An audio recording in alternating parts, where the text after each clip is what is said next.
தேச நலனா சொந்த நலனாங்கிறது தான் முக்கியம்னு பாரதிய ஜனதா கட்சியில இருந்து பேசிய ஜி.கே. நாகராஜ் சொன்னாரு. அவர் திமுக அரசின் மீது சில குற்றச்சாட்டுகளையும் முன்வைத்தாரு. பெண்களுக்கு எதிரான குற்றங்கள் நடக்குது, பட்டியலின மக்களுக்கு எதிரான குற்றங்கள் நடக்குதுன்னு சொன்னாரு. எனக்கு அதுல அந்த என்சிஆர்பி டேட்டா எல்லாம் அவர் சொன்னதற்குரிய விஷயங்களை வலியுறுத்தவில்லை. அது எல்லாம் ஒரு ஒரு நேரேட்டிவ் மூலமாக அப்படி திரும்ப திரும்ப பேசுவதன் மூலமாக அப்படி ஒரு சித்திரத்தை மக்கள் மத்தியில் கொண்டு வர முயற்சி செய்யறாங்க.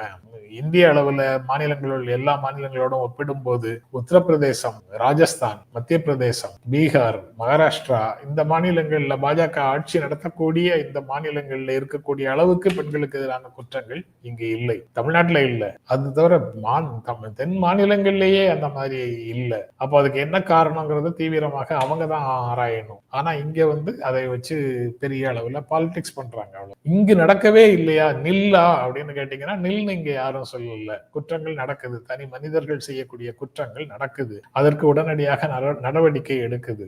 அதுவும் இல்லாம இருக்கணுங்கிறது தான் எல்லாருடைய விருப்பமும். ஆனாலும் மனிதர்கள் தவறு செய்கிறார்கள், குற்றங்களை செய்கிறார்கள், அதற்கு உரிய தண்டனையை பெறுகிறார்கள்.